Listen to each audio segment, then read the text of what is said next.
We are now starting session 2, Liberalism in the Fall of Empire. I'm Tim Luke, I'm cheering. I'm going to start out with Robert Reuschlein, Why Empire Decline from Within. Take it away, Robert.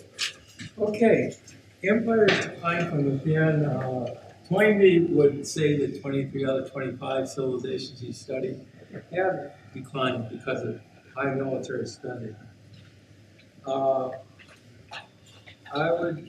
This is sort of my background experience, I'll go briefly over that, just to say that I've already been an engineer, a politician, say the second thing, MBA, CPA, business, academics, books, videos, a variety. I am an interdisciplinarian with a technical start.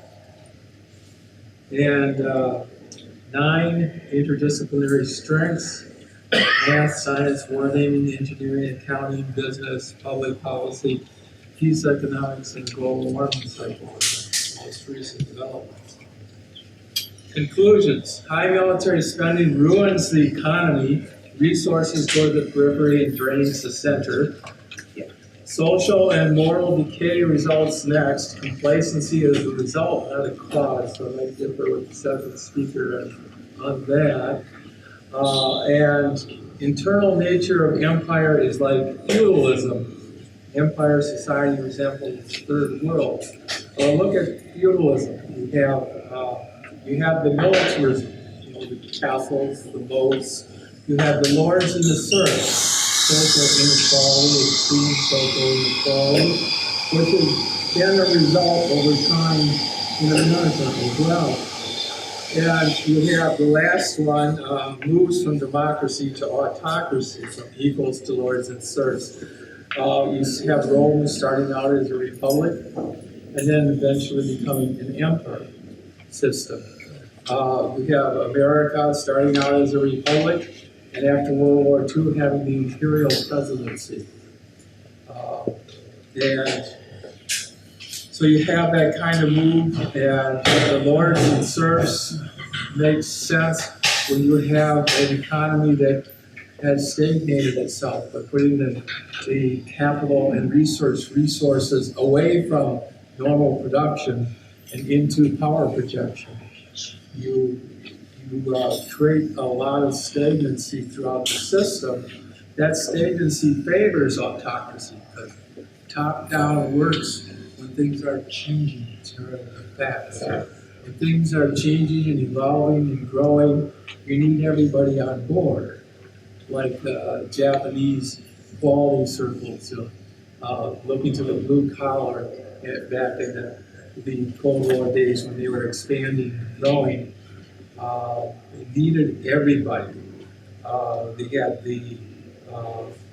and that was like America in terms of percent of GNP prior to World War II, 1%. So you have the Yankee ingenuity in the old days, and increasingly we have a more stagnant political system over time as the empire takes hold. So, modeling empire. I use an economic model of two societies: the emerging growth society and the stagnant empire society. Low military spending leads to a rich and prosperous society. High military spending leads to less manufacturing, economic decline, and social decay. And by the way, China today is only 2% of GNP going to the military, about the world average. Most of Europe is about 1.7%, pushing towards 2 with the banks of Trump. Germany was 1%.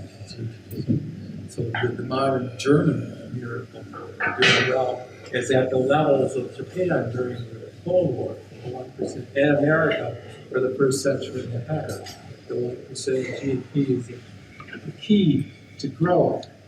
And why John Maynard Keynes got it backwards in his famous economic equation is partially because during the interwar period between World War I and World War II in Britain, military spending was only 3% of GDP, not like the 8% during the Cold War of America, triple the level, where it becomes rather obvious what's going on. And during the war, 40% of the military and 40% of deficit you had in 42 and 43 in America, but in 44 you cut that gap to about 7% of GDP, and lo and behold, that's how much the growth rate dropped, from 12 and 13% down to 7%. Then it was dropped again in 44 or 45. It dropped to minus 12% negative, and basically it wiped out that economic growth rate, which in the first couple of years was actually characteristic of the whole recovery period of the 30s. It's much misunderstood that the Great Depression was being relieved steadily during the 30s with a 10% growth rate from 34 to 41, except for the one recession year of 38 when the Social Security tax went in and it wasn't compensated for with additional programs to keep the economy growing. So that was the one mistake Roosevelt made. Had he not made that mistake, America would have been out of the Great Depression in 1940 before entering the war. We would have spared the military Keynesianism, the theory that military spending leads to growth. So, I'll move on to the next slide. Oops, this one. I hit the wrong thing.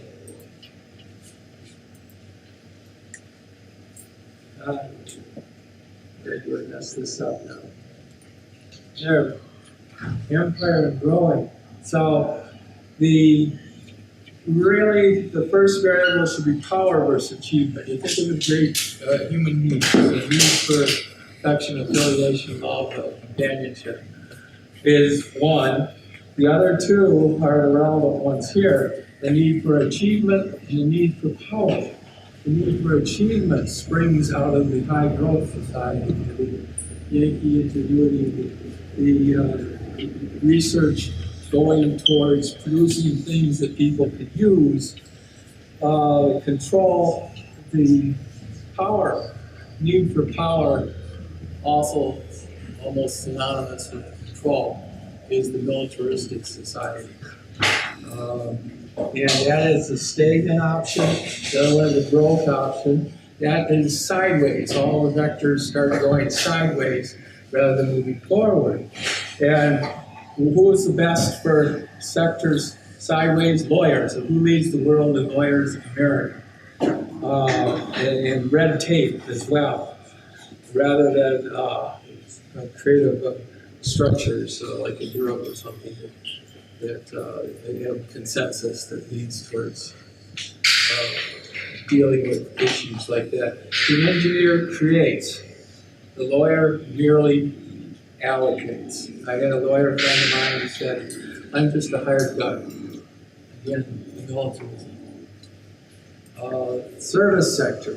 The empire develops a service sector. We're in the knowledge economy, it's the only service sector. Yes. We have lost our technology edge, we've lost our manufacturing. Look at how well Germany is doing, keeping their manufacturing edge by comparison.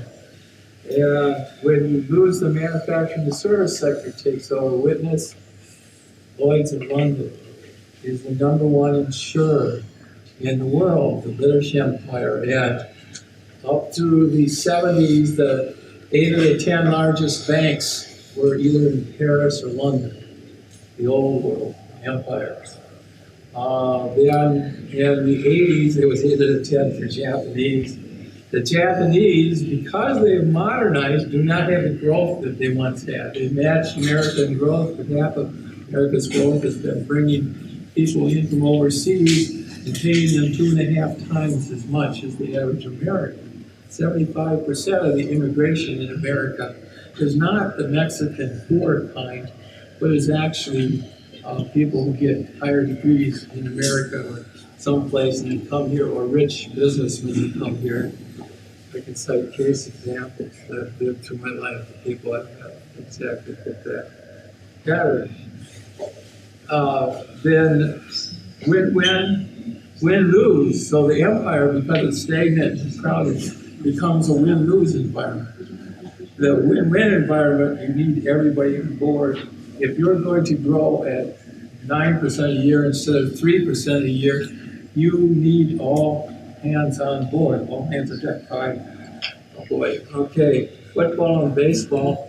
Football is the militaristic sport that took over baseball, and yet Japan, with the 1% of GDP, took over baseball. Drug use and success versus debt, savings, a lot of parallels. Oh, did people hear me? Yeah. Okay, then here, look at the spirit level index. I looked at the 6 most robust in social mobility. If you look at the 22 nations they have in the spirit levels, the advanced nations, the Europe, Japan, Australia, America, that kind of thing.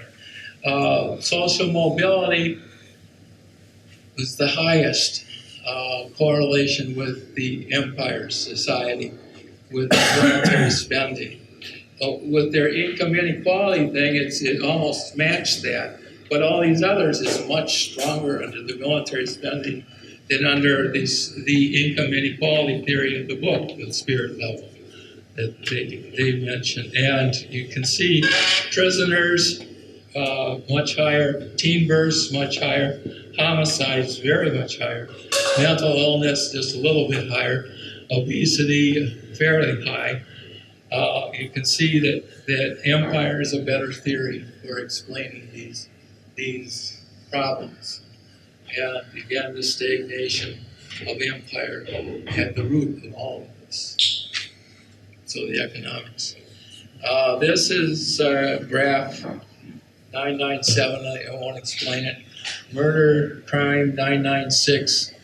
That takes a little explaining too. But basically, modern stages of empire, I've broken it down. I will pass something out so you can go over some of these things. We're down to 3 minutes.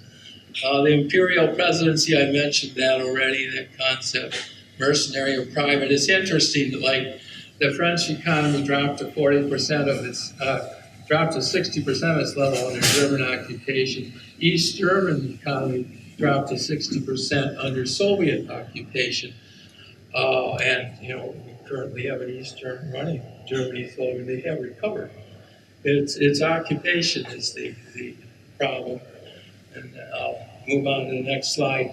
As the service sector takes over, America becomes more like Switzerland with an army.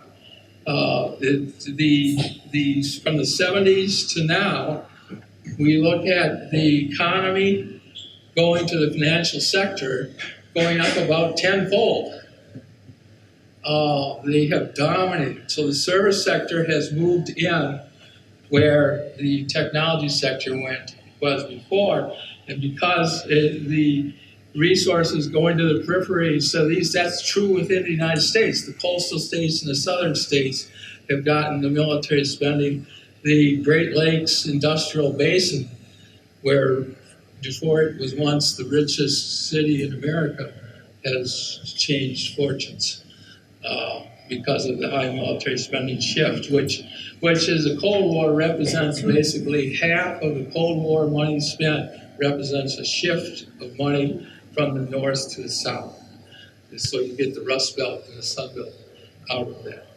Industrial triangle, well, they're interlocked with the banks. The military contractors have that last time. Current history, this is very interesting. 1 minute. But it's worth it. If you look at the military budgets, they've been creeping up steadily for a period of time. But if you look at the fiscal year 2008 budget, suddenly there's a big increase. That's from the surge, which was announced in January '07. You get the troops in July, it takes 6 months. And then the fiscal impact was the next year. Those 4 fiscal quarters are exactly the 4 fiscal quarters of the greatest drop in the economic growth rate in America. Exactly that burgeoning military budget in 2008. So it does tie in rather directly. And then, of course, you build in a structure where derivatives have gone up tenfold since the repeal of Glass-Steagall, so the whole structure was fragile. And wrap up that the corruption and militarism of the high military spending states is exactly where the worst abuses in the financial collapse occurred. I'll just scroll through this really quickly and see I haven't missed something really super important. Well, just one thing. The Reporters Without Borders also shows this inverse relationship between military spending and a free press. And that's pretty much it. Great. Thank you. Okay, next we have Matthew Del Santo. Thank you very much. I think I'll just start with giving the pressing out for time, but of all the commonplaces of empire, Edward Gibbon's general observations on the fall of the Roman Empire in the West are without doubt among the best known. Published in 1781 as a coda to the third volume of his Decline and Fall of the Roman Empire, these reflections were Gibbon's own reflections on the narrative that he sketched in the first three volumes. The narrative of the introduction of the veiled introduction of the imperial system under Augustus to the collapse of the Roman Empire in the West with the deposition of the last Roman emperor, Romulus Augustulus, in 476. Gibbon begins his narrative by asking what the Greek contemporaries to Rome's rise thought about the reasons for Rome's rise to glory. And the Greeks, Gibbon writes, after their country had been reduced into a province, imputed the triumphs of Rome not to the merit, but to the fortune of the Republic.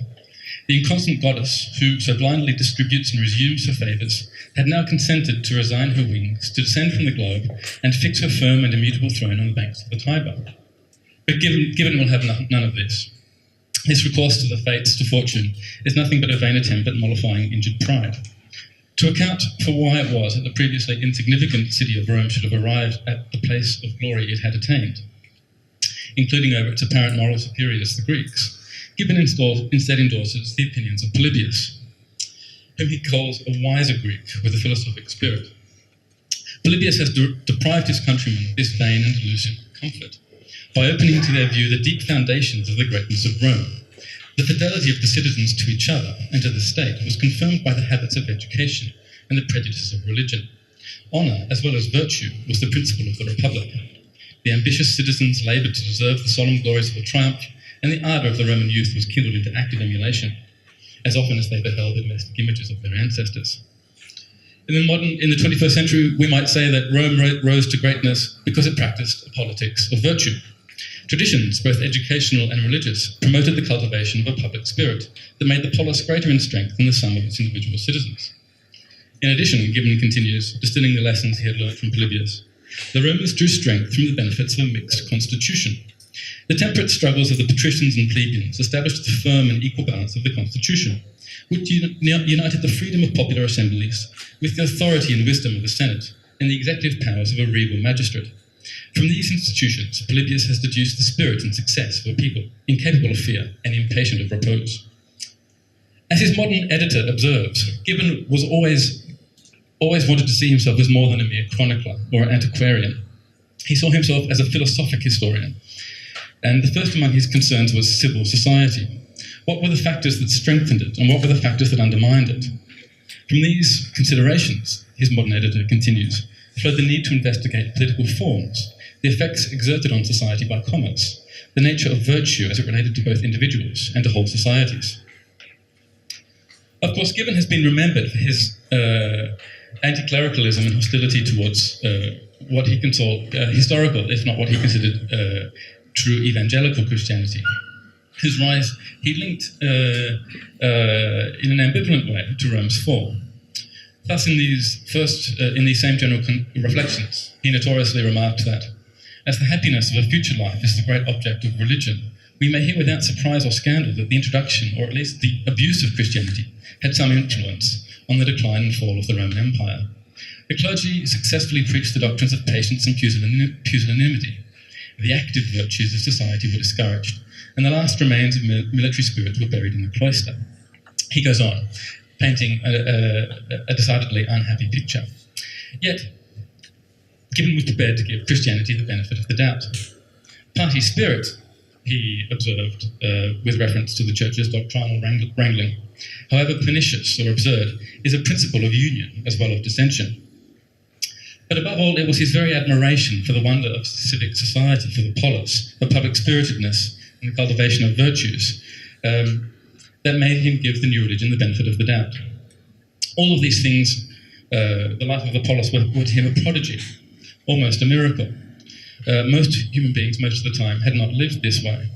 Whenever such a life of civic virtue came into being, the rule of history almost decreed that decline from this point was the rule, not the exception.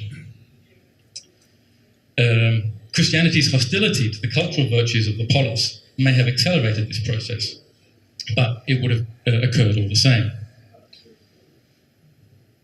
Thus, as the reasons for the decline of Rome were obvious, for Gibbon the great question was not why the empire fell, but why it lasted so long. As he put it, the rise of a city which swelled into an empire may deserve, as a singular prodigy, the reflection of a philosophic mind. But the decline of Rome was a natural and inevitable effect of a moderate greatness. Prosperity ripened the principle of decay, and as soon as time or accident had removed the artificial supports, the stupendous fabric yielded to the pressure of its own weight. The story of ruin is simple and obvious. Instead of inquiring why the Roman Empire was destroyed, we should rather be surprised why it had subsisted so long. To put it in other words, Gibbon's question was ours. Why do empires endure? Why in particular did the Roman Empire endure for so long? Gibbon's answer, I would submit, is equally interesting to us at the beginning of the 21st century. To cite Princeton University's Professor Peter Brown, Gibbon believed that Rome's success lay in its ability to persuade the empire's citizens of the continued existence of civic society, even after the reforms of Augustus had in fact transformed it into a monarchy. For a century and a half, its subject cities Rome and its subject cities effectively play-acted the forms and traditions of life in the polis, and derived from that the benefit of the public virtues thereby cultivated, albeit in ever-diminishing quality and extent. Says Brown, what concerned Gibbon was not the size of the empire as such, but its cohesion. The relative weight of its superstructure concerned him less than the extent to which this superstructure threatened to detach itself from the web of social relations whose tenacity and differentiation in the age of Augustus and even that of the Antonines had distinguished the Roman Empire from all other despotisms. The declining Roman Empire is marked by a slow and largely irreversible process of the weakening of the tissue of prejudices and interests, which, in Gibbon's view, had enabled the already unlimited power of Augustus to be exercised decorously, and as a result, was effectively and in a civilized manner. To Brown, the problem, as Gibbon perceived it, was one of a growing leakage of reality. For Gibbon, however, this leakage of reality was not merely an institutional problem. It wasn't merely the fact that Rome had become a monarchy. It was a cultural one too. In an empire, says Brown, reflecting on Gibbon, the spontaneous is attenuated and replaced by artifice. Yet Gibbon was not a man to reject artifice. Part of the conviction that Gibbon's account of the Roman Empire in the age of the Antonine carries derives from his sober sense of the necessity of artifice and its ability and of its viability in an extended society. In other words, precisely because the Roman Empire's rulers continued to cultivate and pay tribute to the spirit and values of the polis, the citizens of the cities it ruled were willing to go on ascribing to it their loyalty. Decline began when, under the influence of prosperity, luxury, and, Gibbon believes, Christianity, the religious and cultural traditions of the Republic were abandoned. With this artifice of culture gone, however, the gap between the rhetoric of the uninterrupted centrality of the polis was made intolerable by the mounting realization that the citizens of Rome, in fact, inhabited an autocracy, and a Christian one at that. Their loyalty, willingly granted before, had been compromised. In a passage that we may consider directly addressed to us, Brown continues by affirming that, in Gibbon's opinion, no large society is doomed merely because it has lost the virtues appropriate to a small community. The classical Roman Empire functioned well enough on an ersatz for public spirit. the decline from artifice to reality was slow and complex, play acting struck Gibbon as a necessary social harm. For some people to wear a mask did no harm. Now, it seems to me at least that part of the relevance to us today at the beginning of the 21st century of Gibbon's general reflections on the fall of Rome is precisely this issue of artifice and reality, more precisely of the increasingly widespread perception of the gap between the artifice of the modern liberal polis, such as we inhabit, and the reality of our experience of power in it. Indeed, it may be, as Pierre Menon has argued, that the system we call representative government turns out to have been the most successful form of play acting yet devised in human history, extending the form of the ancient polis to territorial units far larger than even the Roman Empire. But if Gibbon is right, it is not the geographical or demographic overextension of the modern polis that is its problem, as I think many traditionalist-minded conservatives, particularly in the United States, want to suppose. Rather, as Menon has argued in his World Without Politics, the problem is that the modern liberal empire state, with the modern liberal empire state, is that its form of play acting, representational government, no longer serves to disguise the fact that inland the life of the polis is increasingly moribund. Our parliaments and congresses, town halls and regional assemblies continue to meet, newspapers are published and books are read, but seldom does politics actually seem alive in them. To a large extent, the decisions that affect our lives seem to be taken elsewhere, in boardrooms and committee meetings hidden from the eyes of the people, while the opinions that we spend so much time cultivating appear to account for increasingly little. Now, in an age characterized by sophisticated and thoughtful appeals to return to a politics of virtue, one might have thought that Gibbon's contribution as a historian, and as a philosophical historian at that, might be appreciated, but I'm afraid to say, as a late Roman historian, that if you thought that, you'd be wrong. To sum up the state of prevailing attitudes in the field, I'll quote a few recent statements. Insofar as Gibbon's picture of the Roman Empire is not simply wrong, one historian said, it has been wholly superseded. In the 21st century, one reads Gibbon for his style and as an influential product of late 18th century intellectual culture, but not to find out about the Roman Empire. It is fair to say, says another, that no responsible historian would want to address or acknowledge the fall of Rome as either a fact or a paradigm. The fall of Rome is no longer needed. Another has said, as for the argument from decline, it proceeds from within a historiographical discourse that is itself highly authoritarian. Ogo to be dismissed. This charge of authoritarianism, I think, would have shocked Gibbon, who, certainly in his discussion of Christianity, saw himself as the follower of his contemporary David Hume. To account, therefore, for historians' hostility to Gibbon, I think we need to look elsewhere. Brown himself, Peter Brown, who I quoted before as a commentator on Gibbon, is, in a sense, the late 20th century replacement for Gibbon. He has invented a new model of dealing with the fall of the Roman Empire that is about late antiquity. It's about the transformation of Rome. Rome didn't fall, it was transformed into something else. At best, the political forms of the Roman Empire are graded to have passed away, but that is not considered to have been of any great consequence. The culture of Rome, to a large extent, survived. In succeeding in creating the late antiquity, however, Brown has had to concede something that Gibbon never would have, and that is the inability of the past to speak to the present. Gibbon says Brown was always prepared to see in the Roman Empire a paradigm of the universal dilemma of empires. The historian of the Roman Empire frequently emerges as a sociologist of empire. We must be prepared to meet him and learn from him on that level. Remarkably, however, Brown has been relatively unwilling to do that. Certainly there are good arguments for keeping the past out of the study of the present, but I would submit that the terms on which Brown has forced the two apart have been lavish. The decline and fall of the Roman Empire is not, says Brown, relevant to Western man's image of himself or his society. Gibbon could write as he did because the society of pre-industrial Western Europe was still close enough to that of the Roman world for him to understand it, and to observe that the Europe of his own day had done better with the same materials. We, however, have moved into more dangerous times, to which the Roman Empire and its dilemmas are irrelevant. Now, personally, I think it's quite something for a person to concentrate an entire lifetime to the study of irrelevance. So I wonder how far Brown, as much as I admire him, I do, believes this. But what of his claim that the dividing line between us and Gibbon, between us and Rome, is the Industrial Revolution? How much credence need we give this? Again, I think we can turn fruitfully to Pierre Manon, who would say that the dividing line is not the Industrial Revolution, but the Enlightenment. With the Enlightenment, the past becomes something itself that modern man must liberate himself from. After all, there is no such thing as human nature, nothing that he can find in the past that he can usefully learn from. There is no longer a constant. Everything is to be invented anew. And that, it has to be said, is just the way most contemporary historians like it. The second is that the past becomes a closed society. It becomes a closed society to be treated with the tools of the anthropologist, not of the philosopher. And this is precisely what Brown has done. He's brought anthropology to bear on the late Roman world.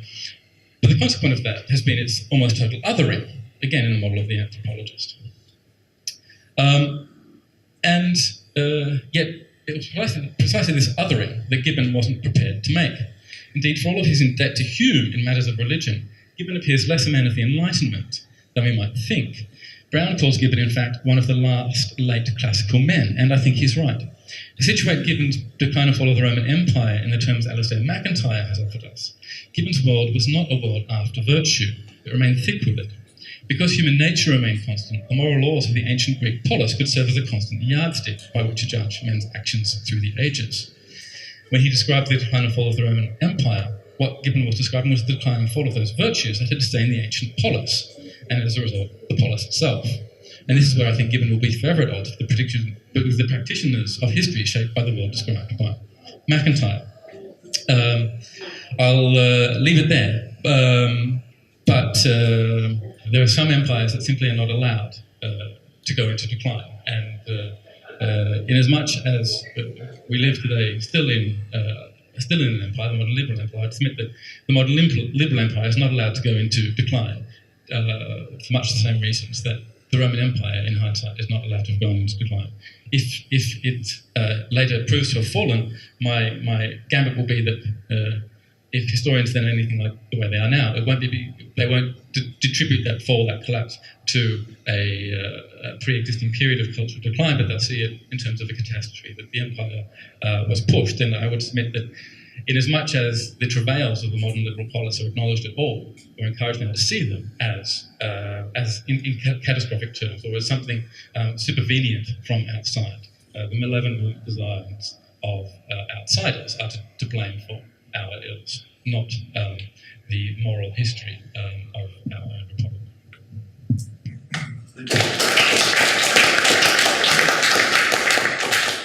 Yeah, the third paper is by Tim Stacey.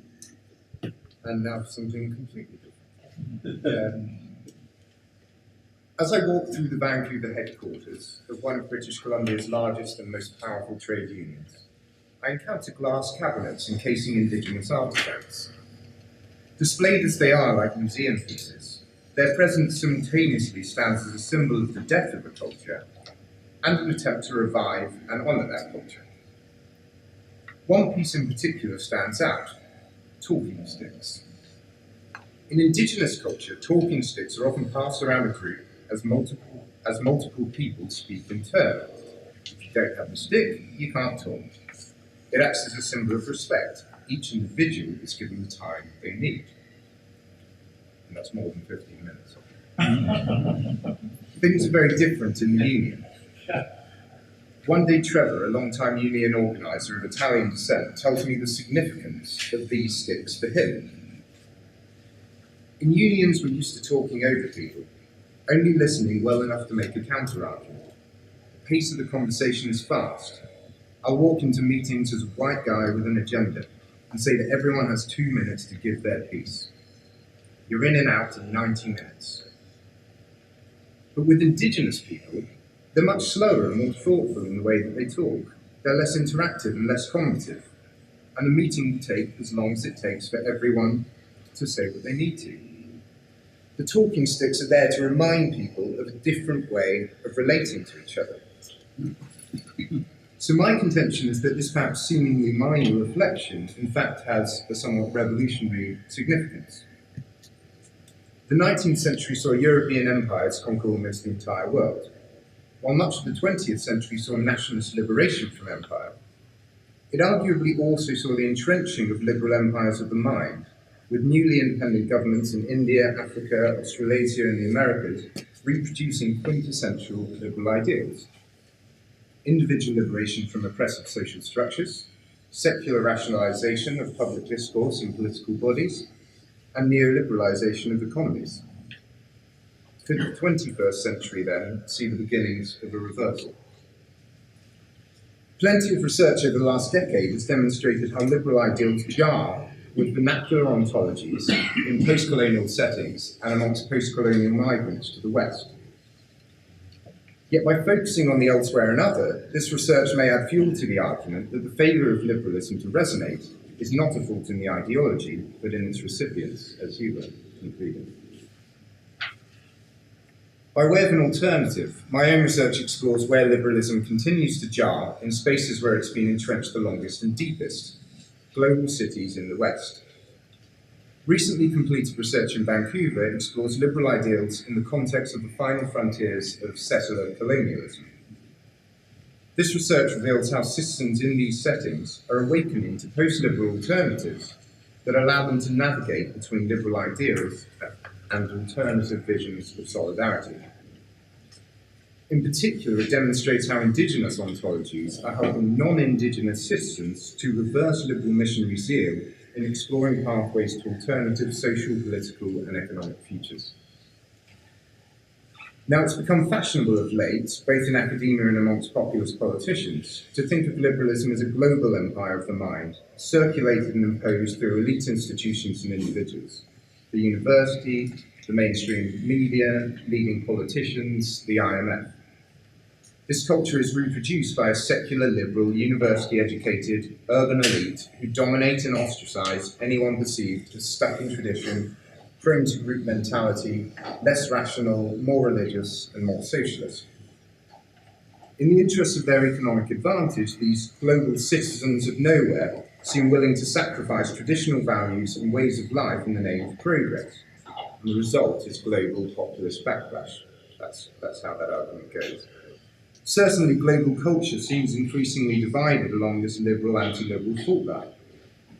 Yet to apply this analysis with broad brushstrokes is to ignore the complex ways in which liberal ideals and institutions spread, mutate, and become actively reconfigured and challenged in different contexts.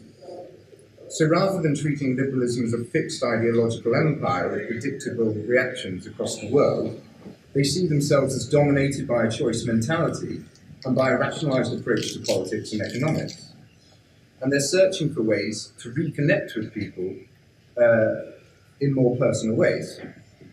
With alternatives on the horizon, from Christianity to communism, losing credibility and apparently vanishing in the advance of liberalism, they're uncertain where to turn. In this sense, liberalism can be ethically, if not emically, identified as a dominant cultural force in their lives that limits what they regard as a more natural way of relating to the world and to other people. Yet the people I've been researching are predominantly secular, liberal, university-educated, and urban. So just as their dissatisfaction with liberalism suggests something lacking in the ideology, it also discredits the citizens of nowhere aspersion. These are citizens of somewhere is perhaps best illuminated in the idiosyncrasy of the alternatives they draw on. Vancouver is built on the unceded and stolen territory of the Musqueam, Squamish, and Tsleil-Waututh people. Rather than a periphery to which it was exported, it's a centre that gave birth to resource-extractive capitalism, which robs Indigenous people of their land and their dignity. It's moreover a playing ground for a global elite, who, inspired by the beauty of the landscape, are buying holiday homes and speculative property, making the city ever less affordable for even the middle classes. Yet this Eden-esque landscape has also brought utopians in droves. Vancouver feels like a place that's always on the cusp of the next social innovation, and I love that. I meet people that often say that, but I read a book recently that said they were saying that in the 1850s as well. So, and so it is that Vancouver is simultaneously a birthplace of resource extractive capitalism and one of its chief combatants, Greenpeace. One source of this utopianism is the renewed appreciation of Indigenous culture. Now, the reality is that as an oral culture that was nearly wiped out by colonisers, Indigenous culture is much closer to vanishing than are the European alternatives like Christianity and communism. But specifically because so little is really known about Indigenous culture, it becomes an empty vessel into which all that is felt to be missing from liberal culture can be poured. So I suggest that the content that secular liberals choose to pour into this empty vessel tells us something about what they experience as lacking from the world they inhabit. As an atheist and a homosexual, Trevor is weary of traditional values and groupings.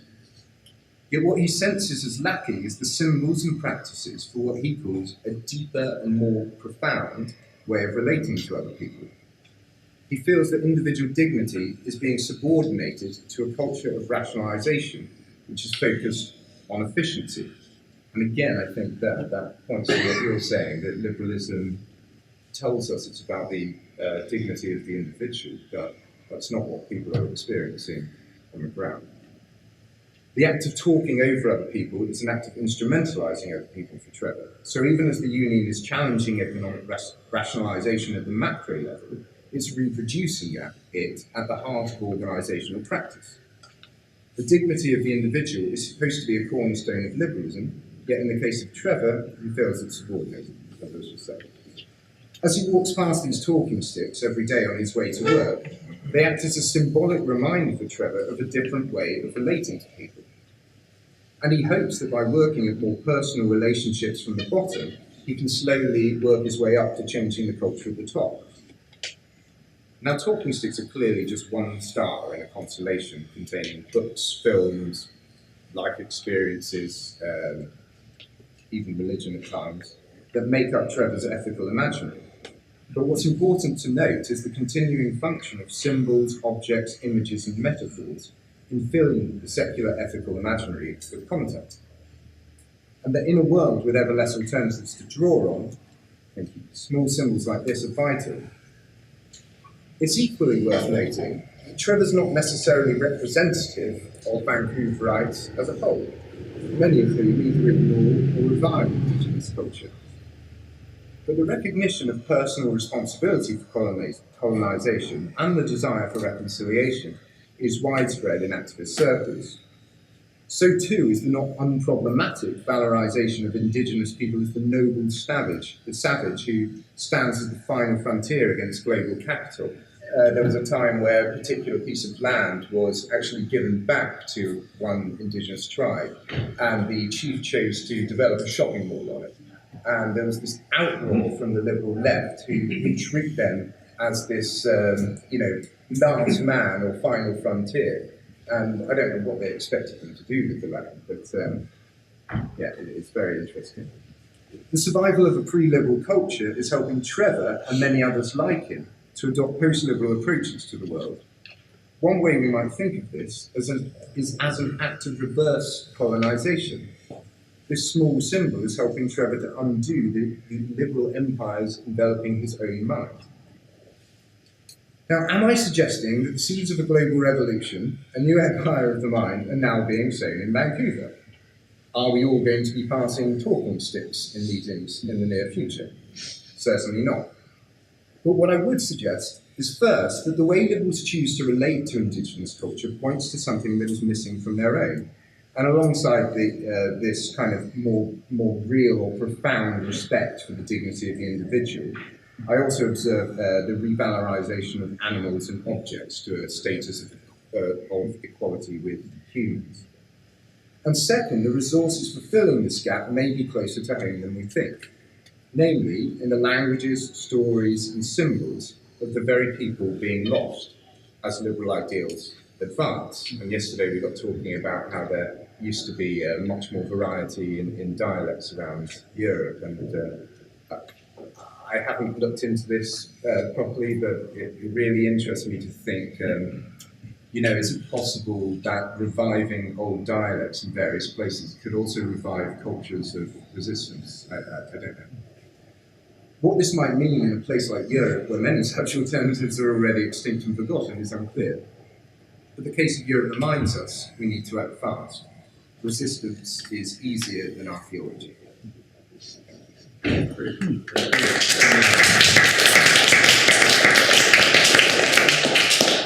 Okay, we have about 20 minutes for questions. Andrew. Thank you. Just to say thank you for the whole panel. Tim, the paper was amazing, and the note on which you ended was so evocative for me. I mean, I live 30 miles from Vancouver in Victoria, so you evoke the place where I live in a very powerful way. And what I wanted to ask you is sort of twofold. Let me see if I can frame it briefly. So this, the kind of liberal appropriation, romanticizing and commodification of indigenous culture in order to legitimize liberalism is sort of an everyday fact in Canadian public life. One thinks of Justin Trudeau, the Mind. I think I was sharing with you yesterday. I note with interest how when I'm in Europe, Justin Trudeau is viewed as a kind of messianic figure, quote unquote. Very much not how he's viewed in the public debates in Canada. Yeah.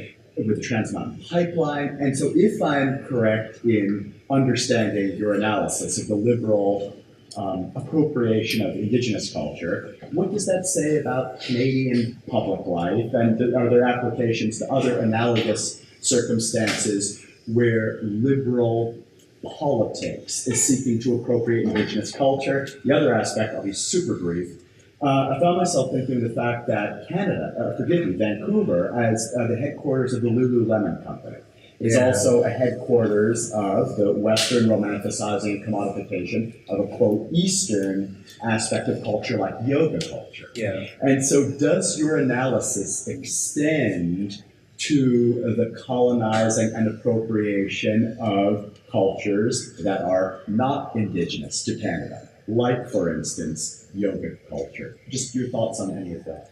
Yeah, I mean, in terms of the last bit, that's something I was really interested in. So who I actually spent most of my time with was a community organisation that basically tries to politicise ordinary citizens and get them more involved in bringing about social change of various kinds.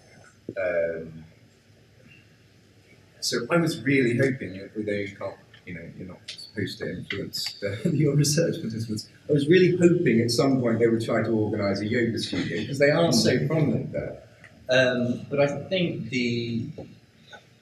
I don't know if this is correct. I'd really like to see an example of kind of politicised yoga in the West. But I think the assumption there is that it's kind of about this wishy-washy individualism rather than about, it's actually reproducing a particular kind of liberalism rather than challenging it. So the people there weren't really trying to do that, but as I say, I really hope they would. I think the thing that you were saying before is really interesting, and I'm not sure I can actually answer it now. I'm thinking about how certain liberal politicians, they're not necessarily appropriating indigenous culture, they're using gestures towards indigenous people as a way of distracting from other more neoliberal social reforms. So I can't work out the connection, but it's very Thank you so much. David and Paul and Wayne. Okay. That's to keep us going until the rest of the day. So, I have a question about the decline of the government and in the way in which Gibbon is attributing it to, I guess the argument was that there was this civic culture, right, that had disappeared, but there was still a kind of sense that it was still existing. Or the actual political form, the actual reality of power was now a monarchy, right. but the culture and traditions of civic life continued in a sense disguised that fact. Right. Yeah, but so people had a sense that you still get that, and that was what led to the stability, right? And I guess it contrasts with the way I had always conceived it, which was the opposite, which was to say that it was actually the forms of monarchy and the way in which those form as kind of representation of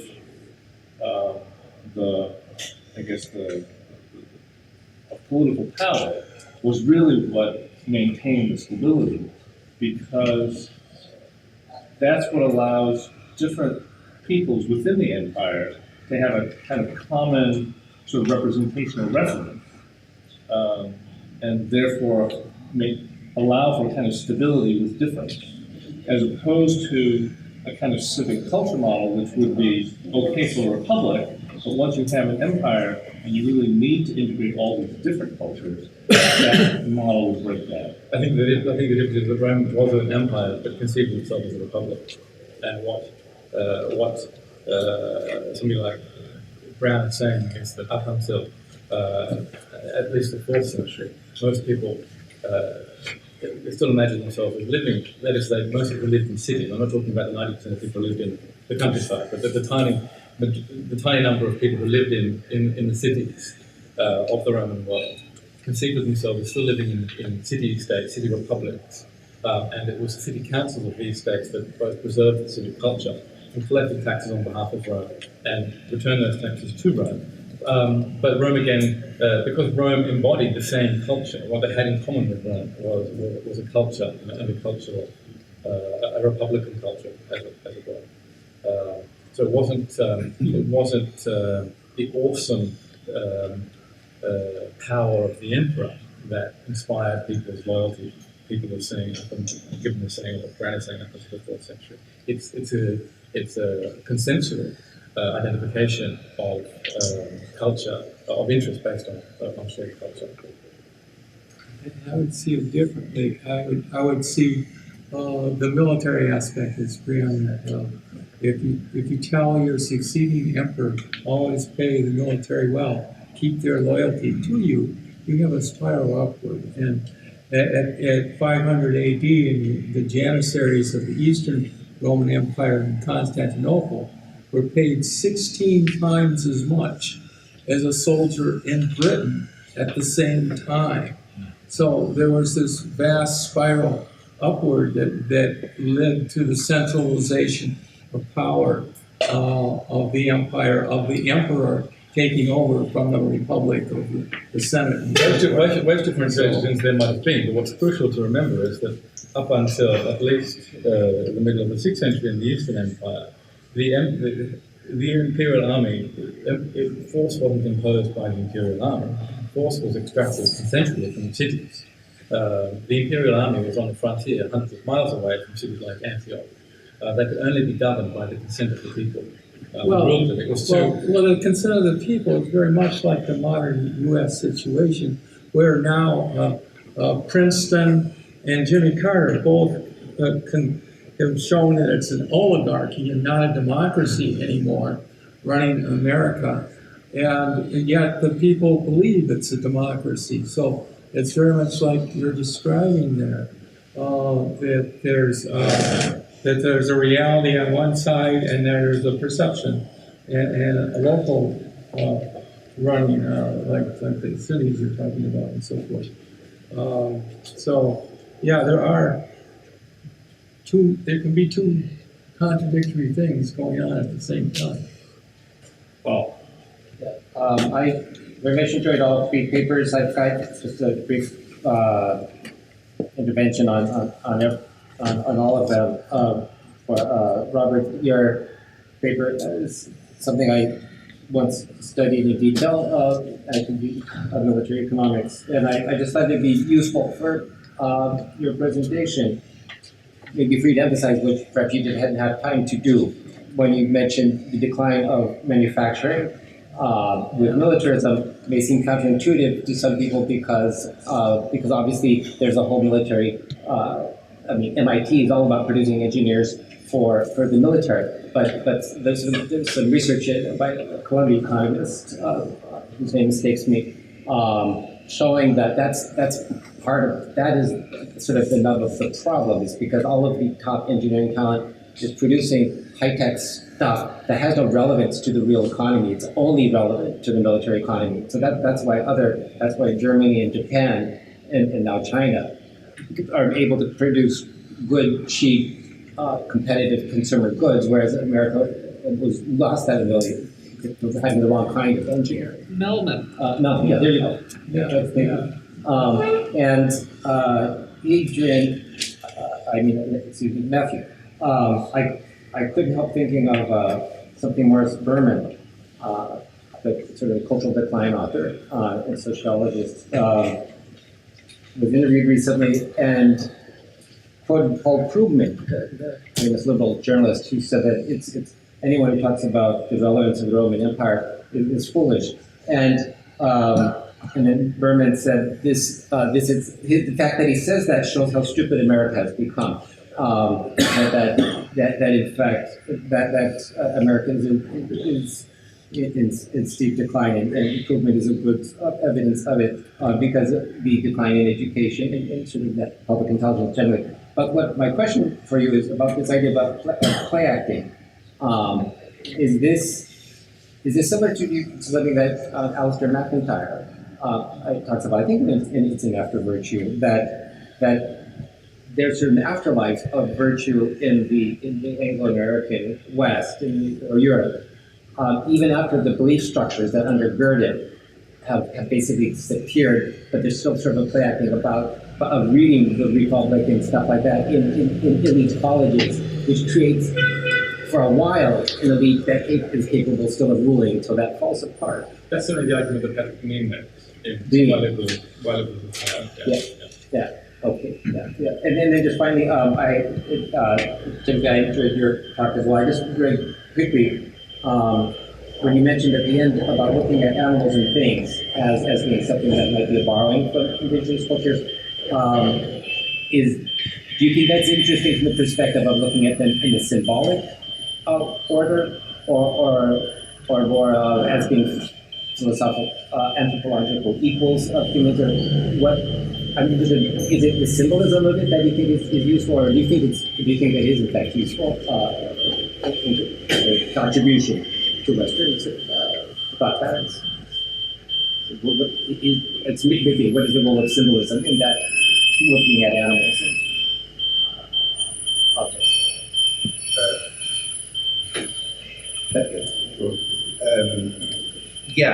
So the main one that comes up is the orca. That's the most probably, well, other than salmon, it's the most sacred animal in that area at the moment, at least as I understand. And it's got two channels. So one is that it's creative in the sense of, I remember one person talking to me about how she'd become inspired by indigenous people to be passionate about orcas, and then she started looking into it scientifically and understood that they had hyporchal biology, so like a particularly large frontal cortex or something, which is the thing that determines your sense of self. And so they actually identify the self with the pod. And so, you've got a strong sense of community there. And so this is what really inspires her in particular. So one thing is the social idea, and that's strong in indigenous culture as well, like valorizing the salmon because they will get back up the river together and things like that. But the other track is in the sense that they think it becomes a way when you have nothing left, no resources left resisting resource extractive capitalism, no ideological argument, no rational argument. If you render something, the land, the animal, sacred, then you get to say, well, you can't do that because you'll kill the orchid. Instead of, you can't do that because it's not good for growth, or whatever the argument might be. Or sustainability, I suppose. First point, talk about the research. When you look at the research, in 1980, Germany, Japan, the United States all devoted 2.6% of GNP to research. The difference was 1/10 of a percent of GNP was military research in Germany. 0.7% of a percent of GNP was to military research in America. So you're right, Joe Biden mentioned it in 1987, that the 90% of the scientists from Caltech and MIT go into the military. So that co-opted things.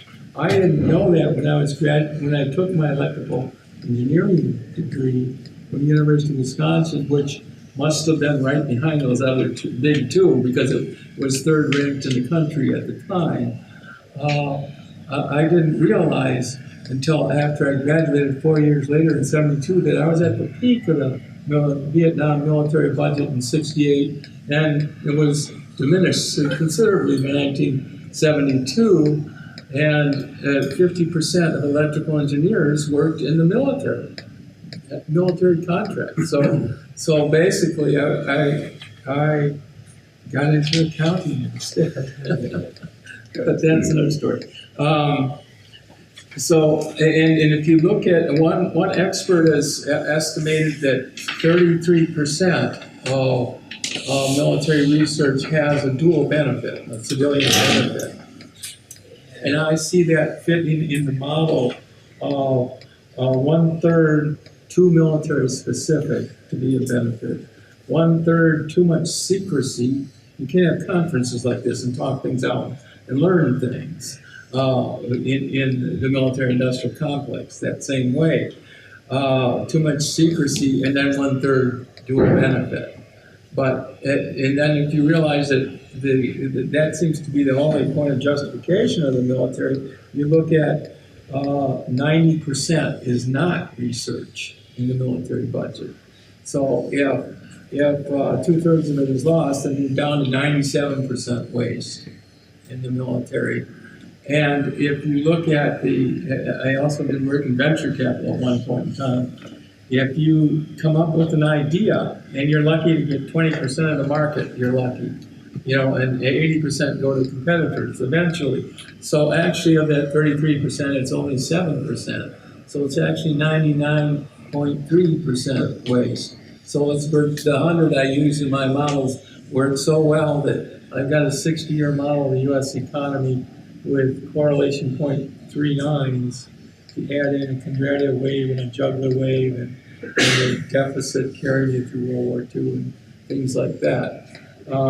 So I am basically a 5-factor model with 2 extra collapse factors for Great Depression and oil prices. And other than that, that makes 5 factors all in all. It runs like Swiss watch. So I think that tends to prove that the military spending has an essentially near 100% economic loss is a good place to start. Wayne. It's late, so I'll be trying to be fairly quick. For Matthew, I think the philosophical history stuff is extremely useful. I agree with you about that. But it does need to be de-centralized and universalized using more contemporary organizational principles. We can't just do Gibbon.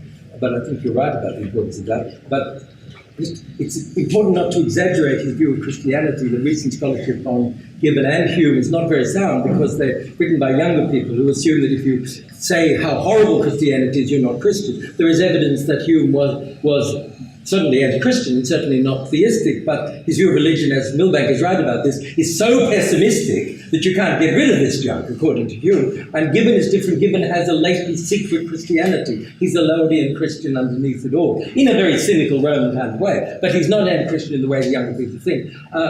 The other point, I think, was I don't think anyone in this comment says enough about law.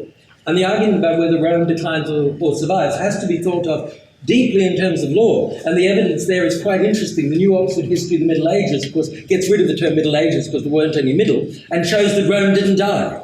It shows that Rome does not decline. This is a fantasy of people who look at state forms and not at law. And if you think of church canon law, you see it's deadly true, because marriage is being regulated throughout the world now by Rome. And we have the Pontifex Maximus in Rome now. And as Francis is finding, the old Roman model is more alive than we'd like it to be. Law is one thing, but you have to talk about the law of apply. And I would challenge anybody to consider the blood feud of Merovingian law a demonstration of the survival of. I agree with that, but if you take the Roman East, which you know more about than I do, then McGuicken, I think, is the key text.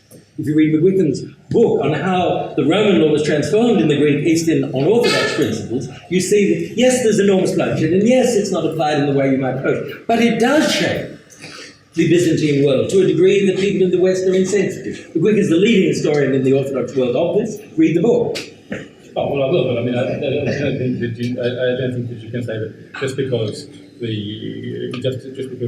Justinian codified Roman law and produced a new codex, the conception of power that was contained in that codex showed no signs of change between the earlier empire and the later empire. McGuicken's arguing an Orthodox case. His point is not that pagan ideas continued in the Greek East. His point is that Orthodoxy made the excellence of Rome live in a new form.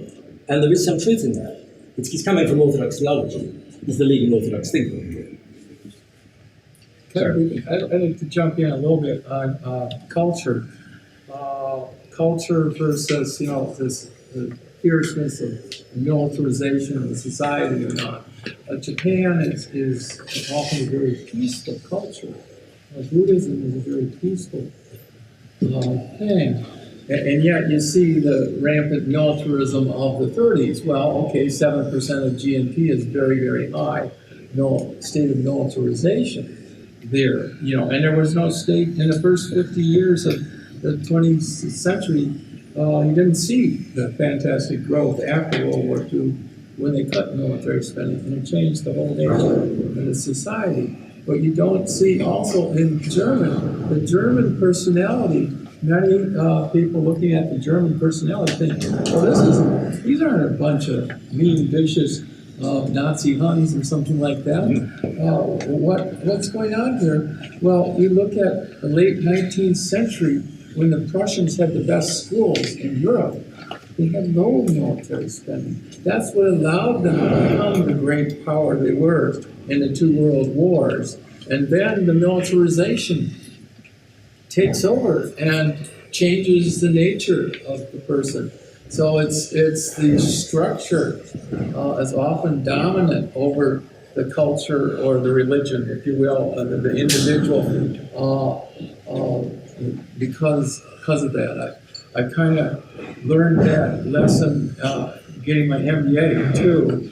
That there's one school of thought that structures are dominant, the other that human behavior is dominant.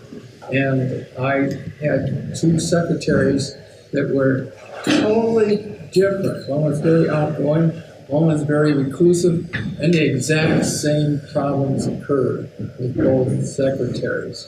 So it was the situation and the structure that was actually dominant. Of course, I agree with that, but we have to get the history right. In Japan, Buddhism was not peaceful. The monasteries and the orders were engaged in violent war, and the leading Japanese peace movement, which is Soka Gakkai, 1/3 of the political system, is a form of militaristic pacifism. So these dualisms are not useful, and you can have whatever stats you like, but the dualisms have to be checked against real history. Well, I agree. You say that the Japanese soldiers, the few of them that were in Afghanistan or Iraq, I don't remember which one, are some of the most vicious fighters there. So there's always these contradictions, and I'm just looking for tendencies among the multitude of contradictions. Okay, it's 11:59, so why don't we continue our discussions and debate over lunch so we can stay on track for our afternoon activities. And let me give a hand to the